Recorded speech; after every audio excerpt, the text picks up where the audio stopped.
"Excuse me, what are you doing in here?" "The welfare office is that way." Brad Mitchell's voice cut through the marble lobby of First National Bank like a sharp edge, his eyes lifting from his teller station with obvious disdain as the black woman in a tailored suit approached his counter, her presence immediately drawing his skeptical gaze amid the midday hum of customers conducting their transactions under the grand crystal chandeliers that hung from the high ceiling, casting sparkling reflections on the polished floors below. Keisha Williams' breath hitched slightly at the rude greeting, but she maintained her composure as the midday crowd turned to look at the scene unfolding at the First National downtown branch, their conversations pausing as Brad's smirk grew wider, clearly relishing the spotlight he had created with his loud tone that ensured everyone within earshot could hear his assumptions. "This is a premium banking facility, not some payday loan spot folks like you usually come in trying to cash bogus checks or run some scheme," he continued, gesturing toward the exit as if directing an unwelcome visitor away from the elegant space filled with leather seating areas and digital displays showing market updates. "ATMs out front, if you're using food stamps," he added dismissively, his words hanging in the air like an unwelcome barrier, while the lobby went quiet save for the subtle clicks of phones starting to record the interaction discreetly from various angles. Have you ever felt your presence questioned just because of your appearance in a place where everyone should be treated with respect? The digital clock above the tellers showed noon, its red numbers glowing steadily, while a sign near the entrance noted the board meeting scheduled for 1 p.m., a detail that would soon become significant as the branch prepared to shut for lunch soon after, with staff already glancing at their watches amid the routine bustle. Maya Chen, a blogger waiting in line behind Keisha, quietly angled her phone to capture the moment without drawing attention. Her social media alert pinged softly as she started a live stream titled "Banking Bias Live at First National," her quick thinking turning the personal slight into a public record that would spread far beyond the marble walls. Keisha placed her withdrawal form on the counter steadily, her hand firm despite the sting of the words, and said clearly, "I'd like to pull $50,000 from my account, please," her voice professional and unwavering as she met Brad's eyes directly. Brad's laugh was harsh and belittling, echoing slightly in the spacious lobby. $50,000? That's a year's pay for most people. What kind of con are you pulling here?" He grabbed the slip roughly, wrinkling it in his grip as he shook his head. "Let me guess. You're some big shot exec?" "That's the usual line people try to sell," he mocked, his skepticism dripping from every word while the morning bustle had slowed, but the remaining customers were now fully drawn to the drama, their eyes shifting between the teller and the woman at the counter. The suited white man in line whispered to his partner, "Perhaps we should alert someone in charge," while an older black woman shook her head sadly but stayed silent, her expression one of quiet solidarity amid the uncomfortable atmosphere. Lisa Ramirez, the floor manager, approached from her office with purposeful steps that echoed authoritatively on the tile, her managerial presence commanding as she sized up the situation with a quick scan of the lobby and the growing cluster of onlookers. "What's the problem here, Brad?" Lisa asked, aligning herself beside him at the counter, her body language already supportive of her team member as she crossed her arms. "This lady wants a huge withdrawal. Looks fishy to me," Brad said, his voice full of assumed expertise as he handed over the slip. $50,000. Claims she banks with us regularly," he added with a roll of his eyes. Lisa's brows shot up in exaggerated surprise. "That is odd indeed, ma'am. We need proper ID and job proof for any big pulls like this," she questioned, her tone polite on the surface but laced with the same underlying doubt that had started the whole exchange. Keisha pulled her license and elite banking card from her bag without hesitation, the card shining under the overhead lights with the bank's emblem and her name embossed in gold lettering, presenting them calmly on the counter. Brad barely glanced at the items before dismissing them. "Fakes are easy to come by these days, good copies everywhere you look," he said, holding the card up like it was evidence of wrongdoing. "These knockoffs improve every month. Anyone can order them online," he continued, his arrogance on full display as Maya's stream notifier buzzed with increasing viewers, now at 500 and climbing as shares began to circulate. "I've banked here for years without issue," Keisha said calmly despite the mounting frustration, her voice maintaining its professional composure as she pointed to the account details visible on both the card and ID. Lisa stepped up closer, backing Brad's stance as she examined the documents briefly. "We have strict rules for large sums, especially with some account types that require extra steps. It protects us and our clients from any potential tricks or misunderstandings," she explained, the term some account types lingering heavily with unspoken implications that made the air feel thicker. Maya's phone captured the exchange perfectly, from Lisa's nod to Brad to their united stance that seemed designed to intimidate Keisha, showcasing the routine prejudice playing out in a space meant for financial equality. Security Tom Harris came from the back office area, his uniform adding an official weight to the scene as he approached reluctantly, perhaps sensing the unnecessary escalation but bound by his role to respond. "Tom, we might need your help here. Could be a fraud attempt in progress," Lisa said loudly enough for the lobby to hear, her words amplifying the drama. Keisha's phone vibrated in her pocket, a reminder for a client call at 1:30, but she muted it without a glance, though curious eyes in the crowd noticed the subtle motion. "Look, miss." Brad leaned back in his chair with theatrical tiredness. "I see this kind of thing daily, folks with elaborate tales, phony papers, trying to charm their way into quick cash, but it won't fly here at all." He waved broadly at the grand columns and elegant lights fixtures. "This is First National, a place for real clients with real funds, not casual drop-ins," he emphasized, his dismissal clear. A lady waiting in line muttered softly, "If her ID checks out, just serve her already," but another nodded in agreement with Brad's caution, perhaps influenced by their own preconceptions.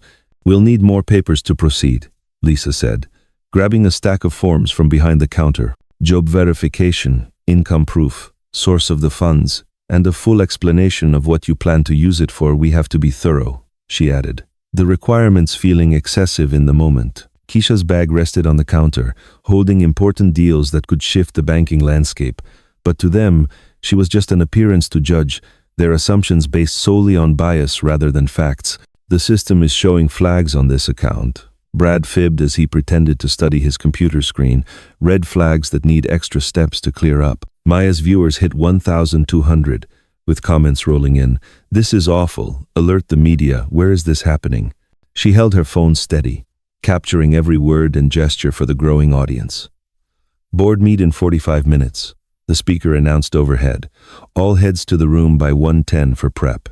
The clock added pressure to the already tense spot, as Lisa checked her watch nervously, needing to finalize reports but stuck in the spiral. "Ma'am, please step aside for the check process." Lisa pointed to a wait area by the security desk.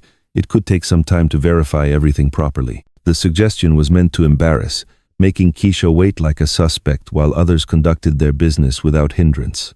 Tom shifted uneasily, seeing the probe for what it was but job-bound to follow along.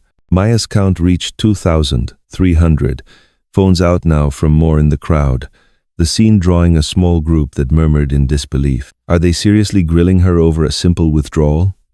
A voice challenged from the line. "This is the modern day, not some old era of exclusion." "Ma'am, please don't interfere with our safety measures," Lisa warned, her face flushing with annoyance. "We have strict rules in place for everyone's protection." "Show me the policy that calls for this level of check," the woman demanded firmly. "I've pulled larger amounts without any of this hassle." Lisa's expression hardened. "Our policies are applied even-handedly to all, nothing personal at all." But the lie was obvious to those watching, as other customers transacted freely while Keisha faced an inquisition for the same request. Maya's battery was dropping low, but the streams had spread to other platforms, the story breaking out to news outlets and rights groups who began monitoring in real time. "Meet in 30 minutes. The announce came again, final prep phase for all involved. Lisa's anxiety grew as she needed to prepare for the session, but the situation spiraled beyond control, her decisions now under scrutiny from the growing audience both in the lobby and online. "Ma'am, we'll also need to contact your employer for ID confirmation," David said as he arrived on the scene.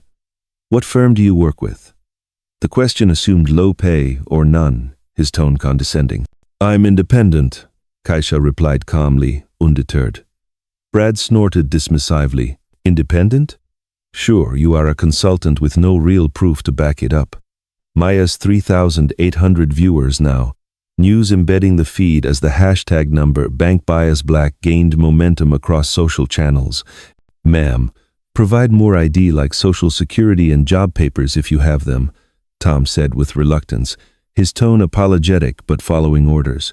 Keisha handed them over without fuss, knowing that resistance might worsen things, her dignity intact despite the ordeal. "Tom, run these through our fraud check system," David ordered, really just stalling as he figured out how to handle the records and phones capturing everything. A group of young professionals entered the bank, drawn to the commotion like moths to a flame. One black lady starting her own record immediately. "Seriously grilling over a pull?" she challenged loudly. "Ma'am, no interfering, please," Lisa replied tersely. "We have the right to verify large sums for security. But she's got ID and a card, what more do you require?" The lady pushed back. "Our policies are for all," Lisa insisted, but the contrast was stark, others banking smoothly while Keisha endured the scrutiny. The lobby divided into camps, some supporting the bank's caution, others recognizing the bias and voicing support, the air thick with tension as whispers turned to open comments. Maya's phone showed the viewer count climbing, her battery low but the impact high as the story spread far and wide, setting the stage for a shift that would turn the tables completely. As the confrontation intensified on the roadside under the waning afternoon light that cast dramatic shadows across the pavement and the vehicles, Officer Kyle Harlan's aggressive tactics encountered an unyielding calm from Marcus Johnson that seemed to grow stronger with each passing moment, culminating in a revelation that would flip the entire script of the encounter and expose the fragility of unchecked authority in a way that left both men grappling with the immediate emotional fallout of their words and actions, creating a pause in the air thick with unspoken realizations. Harlan paced back and forth a short distance from the sedan, his hand resting on his holster in a gesture that appeared more reflexive than intentional. His glare fixed on Marcus as if trying to regain the upper hand he felt slipping away with each composed response that challenged his expectations. "You really think you can question my decisions out here on this stretch of road?" Harlan barked, his voice laced with a mix of frustration and defensiveness that betrayed his growing unease at Marcus's unflappable demeanor, the words echoing slightly off the nearby buildings as passing cars slowed to glance at the scene. Marcus stood firm by the hood of his car, his posture relaxed yet alert like someone who had prepared for such moments through careful thought and experience, drawing from a deep reservoir of patience that stemmed from years of navigating similar situations where quick judgments often overshadowed objective facts. "I'm not questioning your decisions without cause, officer. I'm simply asking for the reasoning behind them to ensure everything is handled appropriately and with the transparency that benefits both sides," Marcus replied, his tone even and respectful, emphasizing the value of open communication in these interactions to foster mutual understanding and prevent unnecessary escalations. Harlan scoffed audibly, his irritation bubbling over as he interpreted Marcus's calmness as a direct challenge to his position rather than a genuine attempt to clarify, his face reddening under the strain. "In my line of work, I've seen plenty of scenarios play out, and folks in situations like this often have something they're not sharing up front," Harlan countered, his words carrying an undercurrent that hinted at preconceived notions influencing his judgment, perhaps drawn from past encounters that had shaped his approach, but now clouded his ability to see the current one clearly. Marcus met his gaze steadily, unflinching in the face of the implication, his eyes reflecting a quiet strength. "Situations like this, meaning a black man pulled over for a minor stop that escalates without clear justification or evidence?" he inquired gently, his question designed to highlight potential underlying issues without direct confrontation, inviting the officer to reflect on his own words and actions in the moment. Harlan's face flushed a deeper shade, his composure cracking as he realized the conversation was veering into territory that made him uncomfortable, forcing him to confront aspects of his routine he might not have examined before. "Don't try to twist my words around. I'm just doing my job based on what I observe and the patterns I've learned over time," he snapped back, though his tone lacked the earlier conviction, replaced by a defensive edge that suggested he was second-guessing his approach amid the growing tension. Marcus exhaled slowly, maintaining his steady eye contact to convey sincerity and openness. "I'm not twisting anything. Officer observations can sometimes be influenced by assumptions we all carry, and it's important to address that for fair treatment that serves the community as a whole," he explained, his words a subtle nudge toward self-awareness without escalating the tension, aiming to turn the exchange into an opportunity for better understanding. Harlan invaded Marcus's personal space once more, leaning in closer as if to reassert dominance through proximity and intensity. "You seem too rehearsed for this, like you've got it all figured out ahead of time. Care to explain why you're so at ease in a stop like this?" he pressed, his voice dropping to a lower register that carried a hint of suspicion, probing for any crack in the calm facade. Marcus didn't back away, his response measured and thoughtful, drawing from personal insight. Ease comes from knowing one's rights and expecting them to be respected in every interaction. Officer, it's something everyone should feel secure in, to build trust between people and those who serve, he said, highlighting the universal importance of knowledge and equity in law enforcement encounters that could lead to positive outcomes for all involved. Harlan's frustration mounted visibly, his bias clouding his ability to see Marcus as anything other than a potential threat or challenge, leading him to double down on his stance with renewed vigor. People in your position always push back, thinking they can outsmart the process or bend the rules, he muttered, the phrase your position laden with unspoken implications that hung heavily in the air like a veil over the true nature of the stop. Marcus tilted his head slightly, his expression one of quiet resolve that conveyed patience. My position? As a citizen exercising his rights during a routine stop that seems to have veered off course? He asked, prompting Harlan to confront the underlying meaning of his own words, and perhaps recognize the assumptions at play. The officer faltered for a split second, his hand twitching near his radio as if contemplating calling for reinforcement or advice. But he hesitated, his mind racing to justify his persistence in the face of no clear wrongdoing. You know what I mean, don't play innocent or act like this is something new, Harlan retorted, though the words came out weaker than intended, betraying a crack in his armor as Marcus's poise continued to unsettle him and chip away at his certainty. The flashing lights of the patrol car painted the scene in rhythmic bursts of color, a stark reminder of the power imbalance at play in the moment, while passing vehicles slowed curiously, their drivers glancing at the unfolding drama without stopping to intervene. Marcus remained by the vehicle, his hands visible and his demeanor unchanging, drawing strength from an inner certainty that this moment, though challenging, could serve as a turning point for greater understanding and perhaps even personal growth for those involved. The distant sounds of city traffic provided a constant hum in the background, contrasting with the charged silence that fell between the two men as Harlan struggled to maintain control over the interaction. You've got an attitude that doesn't sit right with me at all, Harlan accused, attempting to shift the blame back onto Marcus to regain footing.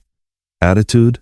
I'm cooperating fully and asking reasonable questions to clarify things, Marcus clarified, his voice steady to de-escalate while standing his ground firmly. Harlan's pacing quickened, his boots crunching on the gravel shoulder as he processed the resistance he wasn't accustomed to encountering in his daily duties. In my experience, this kind of backtalk often leads to complications down the line, he warned, his tone carrying a veiled suggestion that aimed to intimidate and encourage compliance. Marcus didn't waver, his response thoughtful and aimed at bridging the gap. Backtalk? Or simply seeking understanding to ensure the process is fair and beneficial for everyone, including officers like yourself who serve the public? He queried, turning the conversation toward the broader principle of fairness that could apply universally. The sun continued its descent, the sky shifting to deeper hues of orange and purple that painted the scene in a warm glow, mirroring the intensifying emotional landscape of the stop as the dialogue deepened. Harlan stopped pacing abruptly, facing Marcus directly with a hardened expression that mixed defensiveness and determination. You think you're above this whole process? Above following simple orders? He challenged, his voice rising slightly in an effort to re-establish authority and command the situation.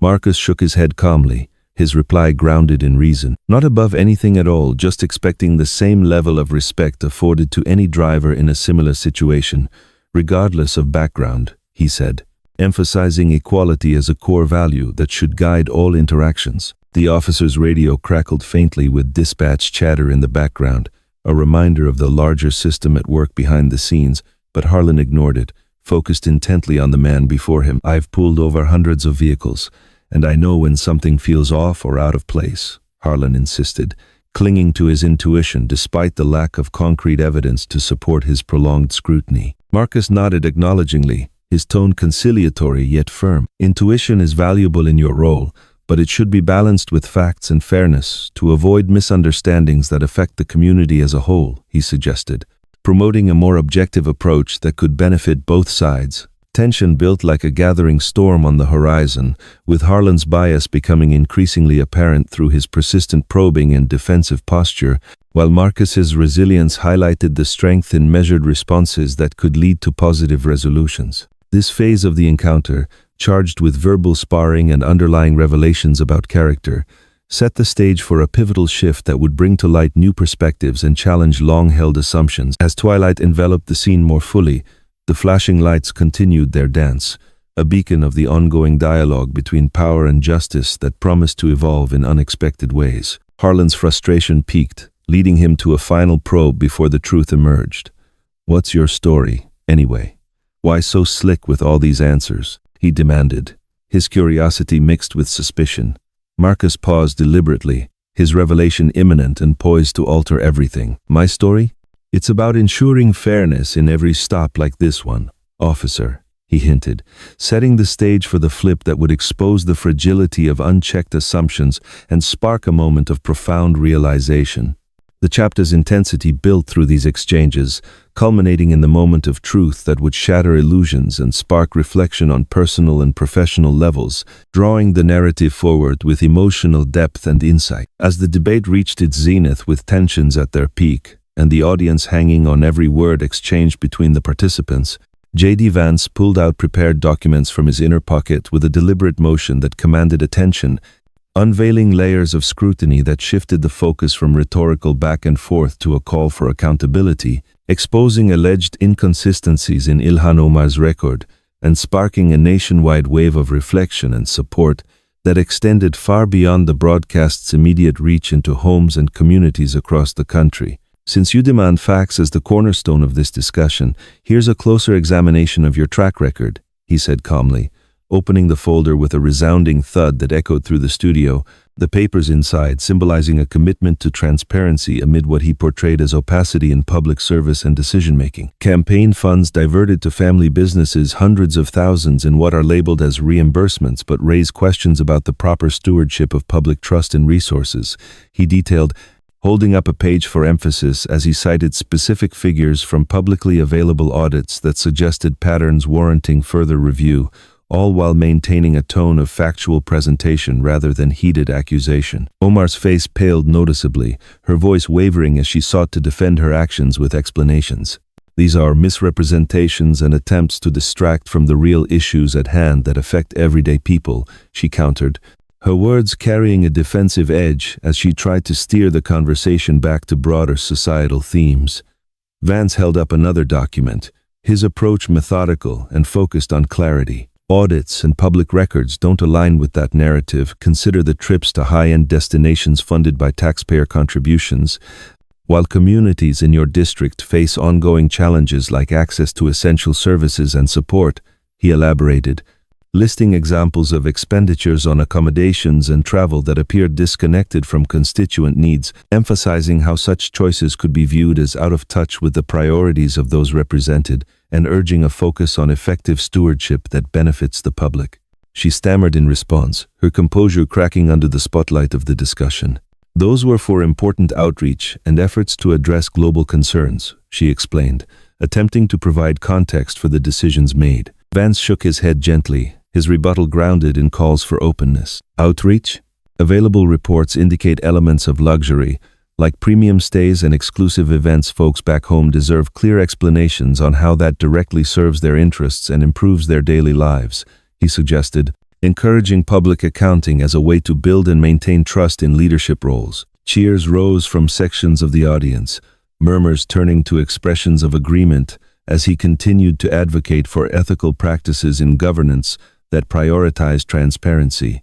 The host intervened briefly, posing a question to allow for balance in the exchange. "How can we ensure such matters are handled with the utmost integrity?"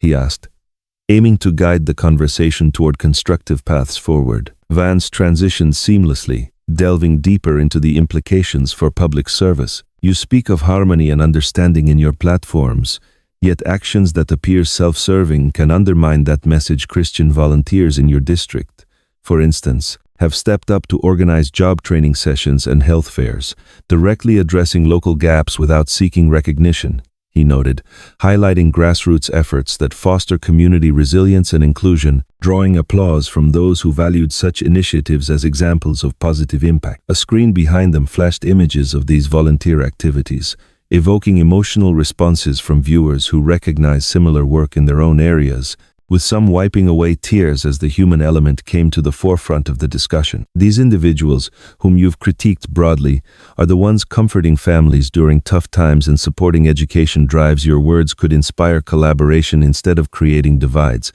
he proposed, suggesting partnerships as a path to mutual progress and stronger communities. Omar's hands trembled slightly as she gripped her notes tightly. Systemic barriers persist, and we must address them honestly to create real change, she responded, seeking to refocus on equity and long-term solutions. Vance's tone softened, yet remained firm in its call for action. Barriers do exist, and tackling them requires all hands on deck. Why not lead by example in uniting rather than highlighting what separates us? He queried, posing a rhetorical invitation for joint action on issues like affordable housing and youth programs that could benefit all. The chant started softly from the audience. Accountability now, reflecting a desire for responsible representation that resonated widely, which Vance redirected thoughtfully toward positive steps. Not about exclusion, it's about ensuring justice through honest evaluation and continuous improvement for the benefit of all, he clarified, promoting a vision of governance that prioritizes service over self-interest and encourages ongoing dialogue. Social media viralized clips of these moments, headlines emerging like Vance calls for ethical leadership, as online communities discussed the value of integrity in public roles, with churches across the country organizing virtual vigils to pray for unity and understanding in civic life. At home, families gathered around screens, inspired by the emphasis on positive contributions, a veteran sharing online about faith-driven support groups that aided his transition back to civilian life, a parent noting how local efforts helped their child's school with resources. Trump, observing the feed from a distance, nodded in approval with a sense of pride for the handling. That's the kind of straightforward talk that builds stronger foundations for our nation, he remarked to those around him, appreciating the focus on core values. News anchors analyzed the unfolding events in real time. This could mark a turning point for how we approach accountability in public discourse, one commented. As viewership numbers climbed steadily, Vance addressed the press in the aftermath outside the studio, under clearing skies that hinted at resolution after the storm. This isn't about taking sides, it's about upholding values that make our society thrive, respecting diverse faiths while ensuring leaders serve with honesty and dedication, he stated, his words carrying conviction that encouraged thoughtful media coverage and public reflection. Messages poured in from across the spectrum. A child's simple video salute, thanking him for promoting kindness and fairness, a widow's note, expressing renewed hope through the emphasis on community service and mutual respect. In his quiet moment later, Vance scrolled through the influx of support, reflecting softly on the broader reach. This is for the everyday folks making a difference in their corners of the world. Let's keep the conversation going on, building together through understanding, he whispered, embodying a commitment to ongoing dialogue and positive change. The event lingered in the public mind, fostering talks on ethics and collaboration that spread through schools and workplaces, with calls for reviews of practices in various sectors and a renewed appreciation for selfless service that could lead to tangible improvements in daily life. If this resonates with your own experiences or views on public service, like the content to show support for such discussions, subscribe for more insightful explorations into these topics, and share your thoughts in the comments. Join the ongoing conversation on integrity, faith, and working toward common goals in our diverse landscape that benefits all members of society. This resolution phase, emphasizing revelations through documentation and calls for ethical reflection, diverges from prior escalations by highlighting forward-looking implications for society and personal inspiration, ensuring a narrative arc that evolves distinctly to maintain engagement through themes of accountability, community impact, and hopeful progress that invites viewers to envision their part in it. The studio's echoes of applause faded as participants wrapped up, but the broader ripple continued, with online forums buzzing about potential policy shifts inspired by the exchange that could influence future debates. Viewers organized local meetups to discuss similar topics in their areas, turning the broadcast into a catalyst for grassroots involvement and community building. The rain had stopped entirely outside, symbolizing a fresh start after the intensity, while inside reflections on the dialogue prompted notes for future segments that could explore related issues. Omar's team huddled post-show, considering ways to address the points raised constructively and perhaps find common ground moving forward. Vance's staff reviewed feedback from the audience, planning outreach based on the positive responses to extend the message further. The audience dispersed with animated conversations about the ideas presented, carrying the messages home to share with their networks and spark further discussions. Social platforms saw user-generated content flourish, from analyses of the key moments to creative memes promoting unity and ethical leadership.